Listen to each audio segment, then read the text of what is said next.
اللہ کی قدرت کا نظام، اس کی تدبیر کا نظام، پھر جس طرح وہ اس دنیا میں مختلف کاموں کو کرنے کی ہدایت کرتا ہے، یہ ملائے اعلیٰ کے فرشتے اس نظام الہی کی اصول کلیات ہر چیز سے واقف ہوتے ہیں، اور انہیں بڑی وابستگی اور بہت محبت ہے اپنے کاموں سے۔ ملائے اعلیٰ میں حکم ہو گیا کہ ان دو عظیم طاقتوں میں لڑائی کرا دی جائے، فرشتے اس میں پھر سر دھنتے ہیں کہ مالک نے فرما دیا ہے، اور ملائے اعلیٰ میں ہم نے بھی عرض کر دیا ہے کہ بالکل ٹھیک ہے، اور دنیا میں جو لوگ بھی ملائے اعلیٰ میں داخل ہیں وہ کہہ دیتے ہیں کہ یہ کر دیں، بس پھر وہ اس میں مست ہو جاتے ہیں، اور پھر وہ حالات پیدا ہو جاتے ہیں کہ بڑی بڑی طاقتیں آپس میں ٹکرا جائیں، پھر عظیم جنگیں ہوتی ہیں، حکومتیں تبدیل ہوتی ہیں، قتل و غارت گری ہوتی ہے، باغ و بہار ہو جاتا ہے، اچھے بادشاہ آ جاتے ہیں، ملکوں کے نظام نہایت سکون سے چلنے لگتے ہیں، حتیٰ کہ کافروں کی حکومتیں سنوارنے کے لیے بھی یہ ملائے اعلیٰ اپنا کام شروع کرتے ہیں۔ جہاں ظلم دنیا میں نہیں رہتا نا، اور عدل اور انصاف ہوتا رہتا ہے، وہاں اللہ کے یہ فرشتے جو ملائے اعلیٰ میں ہیں خوش ہوتے ہیں، اور اللہ سے دعائیں مانگتے ہیں کہ اے پروردگار ان لوگوں کو ہدایت بھی دے دے، جہاں اتنا کرم فرمایا وہاں یہ کرم فرما دے۔ اور جہاں پہ ظلم ہوتا ہے، عدلیہ ٹھیک نہیں ہوتی، انصاف قائم نہیں ہوتا معاشرے میں، ایک، اور دوسری جہاں کی معیشت برباد ہوتی ہے، اور تیسرے جہاں نسل در نسل جو تعلیم کا سلسلہ ہوتا ہے، آخر ماں باپ اپنے بچوں کو سکھاتے ہی ہیں نا، جانور بھی اپنے بچوں کو سکھاتے ہی ہیں نا، یہ تینوں سلسلے جتنے خراب ہوتے ہیں اور اللہ کی مخلوق کو تباہ کرتے ہیں، اتنا ہی وہاں غصے کا اور پارا چڑھتا چلا جاتا ہے کہ یہ کیا قوم آ گئی ہے، نہ اپنے بچوں کو صحیح تعلیم دے رہے ہیں، معیشت مستحکم ہونے کی بجائے مانگ مانگ کر کھا رہے ہیں،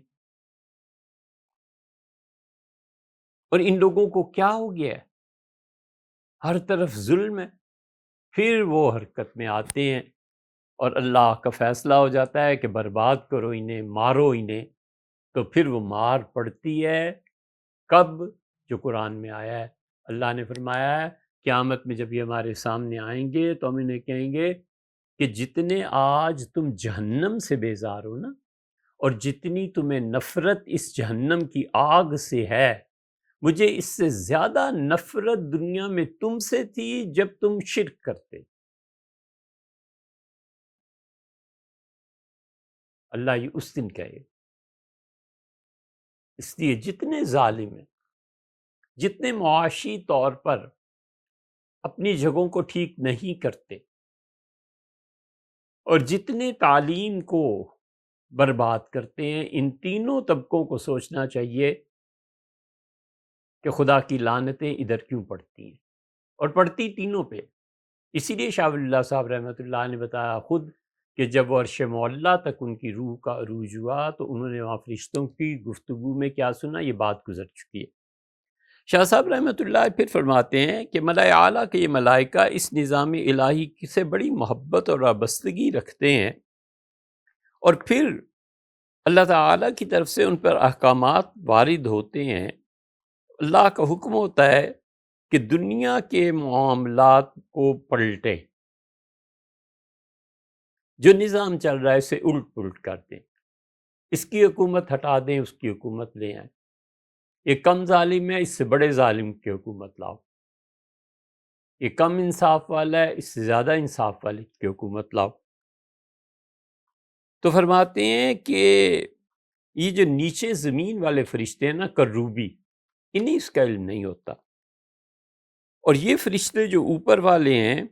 ہر اس حادثے کو جو دنیا میں ہونے والا ہوتا ہے، اور حضیرت القدس یہ آئے گی بحث بھی، حضیرت القدس میں جو فیصلہ ہو جاتا ہے بس ان نیچے والے فرشتوں کو اتنا پتہ ہوتا ہے کہ اوپر سے یہ فیصلہ نازل ہو رہا ہے اور ہمیں اس کے مطابق کام کرنا ہے۔ تم ایسے سمجھو جیسے آئینے میں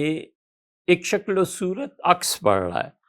اور وہاں سے یہ عکس دوسرے آئینے میں جو سامنے ہے اس میں منتقل ہو جاتا ہے۔ ان میں سے ہر فرشتہ صرف اس واقعے تک کا علم رکھتا ہے جو واقعہ اس سے متعلق۔ مثلاً یہ حضرت نے لکھا رحمہ اللہ، اس کے سمجھنے کے لیے عرض کرتے ہیں کہ ایک فرشتہ ہے جس کا تعلق زمین میں صرف بارشوں کے نظام کے ساتھ ہے۔ ایک فرشتہ ایسا ہے جس کا تعلق آگ کے ساتھ ہے۔ وہ اتنا ہی جانتا ہے کہ مجھے اوپر ملائے اعلیٰ سے حکم آیا ہے کہ فلاں فلاں جنگلوں میں آگ لگا دو اور اس کو بھڑکاؤ۔ اسے نہیں پتہ ہوتا کہ پانی کون ڈالے گا تو کون نہیں ڈالے گا۔ جس کا تعلق پانی سے ہوتا ہے اسے نہیں پتہ آگ لگتی ہے کہ نہیں لگتی۔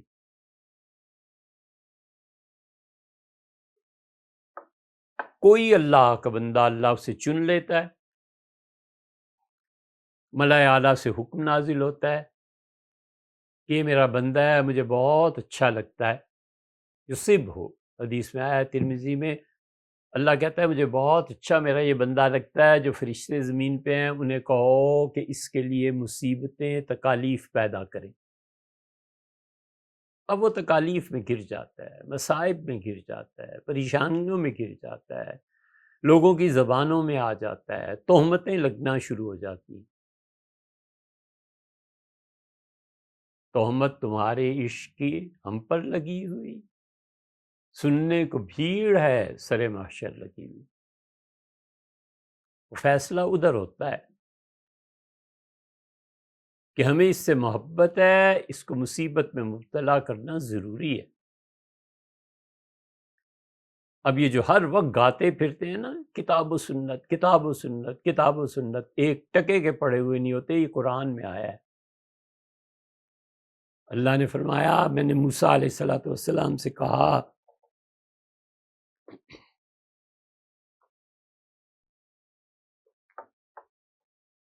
ہم نے کہا موسیٰ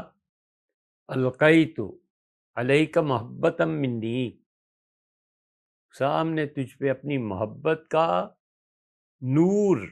رنگ دیا تھا تجھے، اس میں تو میری محبت کا پرتو ہے نا، مجھے تجھ سے بڑی محبت ہے۔ وَاصْطَنَعْتُكَ لِنَفْسِي، موسیٰ میں نے تو تمہیں پیدا ہی اپنے لیے کیا تھا، تو میرا اتنا محبوب ہے، میں نے تو تجھے پیدا ہی اپنے لیے کیا تھا۔ اور پھر فرماتے ہیں وَفَتَنَّاكَ فُتُونًا، اور ہم نے تیری ساری زندگی ایک سے ایک بڑی آزمائش میں ڈال دی، کیونکہ تو ہمارا محبوب ہے۔ دیکھتے ہیں تو کتنا صبر کرتا ہے۔ اللہ کی طرف سے حکم ہو جاتا ہے کہ اس میرے بندے پہ علم کا سمندر کھول دو، پھر چل سو چل۔ شاہ صاحب کہتے ہیں ایک فرشتے کو دوسرے فرشتے کے متعلق کچھ خبر نہیں ہوتی رحمہ اللہ۔ جس طرح ملائکہ کی جو میں نے بتایا ہے ملائے اعلیٰ اور ملائے سافل دو قسمیں ہیں، اسی طرح جانوروں کی بھی دو قسمیں ہوتی ہیں،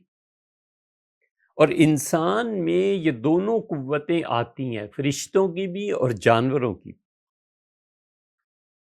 ایک وہ جانور جن کی قوت بہت زبردست ہوتی ہے، اور ایک جانور وہ ہوتا ہے جس کی قوت کم ہوتی ہے۔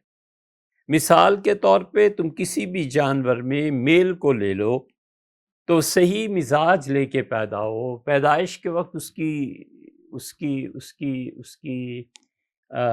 کی جو ہیئت جسمانی ہے وہ ٹھیک ہو، آنکھیں، کان، ناک، چاروں پاؤں بالکل ٹھیک ہوں، کھانے کا نظام ٹھیک ہو، اور اس کو دودھ پلایا جائے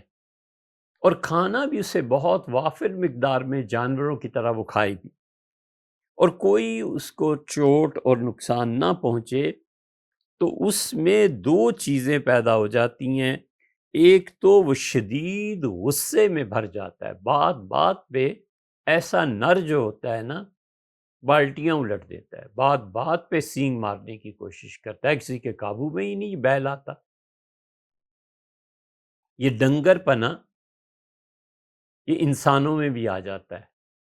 اللہ تعالیٰ نے فرمایا فَأَلْهَمَهَا فُجُورَهَا وَتَقْوَاهَا، اور ہم نے انسانوں میں بھی جانور پنا اور فرشتوں جیسا ہونا دونوں برابر کے رکھے ہیں، 50% اور 50%۔ قد افلح من زکاہا، کامیاب ہوا وہ آدمی جس نے اپنے جانور پنے پہ قابو پا لیا۔ وقد خاب من دساہا، اور برباد ہو گیا وہ جس نے اس جانور پنے پہ عمل کیا۔ یہ ہے چیز۔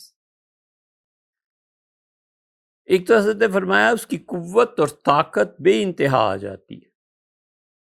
اور دوسرے اس میں کبر پیدا ہوتا ہے کہ سارے ڈنگروں کے بیچ میں بھی سب سے زیادہ غالب میں ہی رہوں۔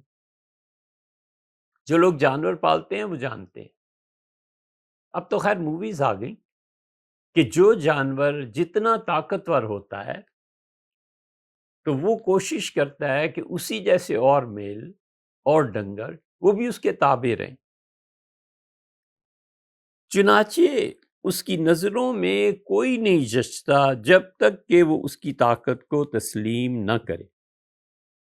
اور دوسری چیز میں جب طاقت اس کی زیادہ ہوتی ہے تو اس سے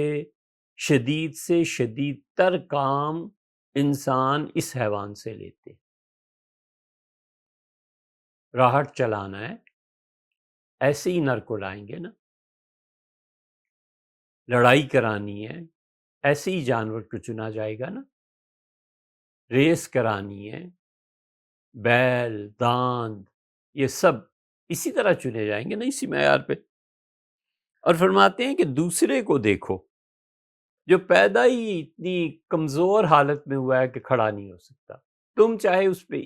جتنی بھی محنت کر لو لیکن پیدائشی طور پہ بچہ ہے ہی کمزور، یہ کچھ نہیں کر سکے گا۔ ان مثالوں سے جو میں نے اوپر دی ہیں تمہیں سمجھنا چاہیے کہ حیوانی قوت جب عروج کو پہنچتی ہے تو ایک تو ہمت اس میں بڑی ہوتی ہے اور دوسرے غصہ بہت ہو جاتا ہے، اور اس کا غصہ، یہ بات ہے سمجھنے کی، اس کا غصہ عالم آخرت اور اس کے درمیان پردہ بن جاتا ہے۔ غصے کی وجہ سے کرتا ہے ظلم کرتا ہے تو جو برکات اوپر سے آتی ہیں ان برکات کو یہ قبول نہیں کر سکتا۔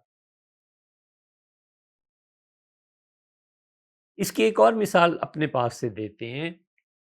کہ آئینہ ہے بڑا صاف ستھرا، کیا کہنے اس کے، اس آئینے کی آب و تاب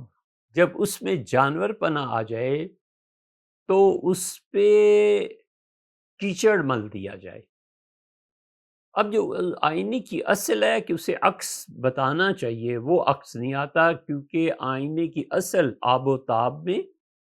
اور دیکھنے والا جو ہے ان دونوں کے درمیان کیچڑ آ گیا۔ شاہ صاحب رحمۃ اللہ علیہ فرماتے ہیں کہ پھر اسی طرح ہوا کرتا ہے انسانوں میں بھی، جس طرح میں نے تمہیں بتایا ہے کہ جانوروں کی دو قسمیں ہوتی ہیں، ایک طاقتور ایک کمزور،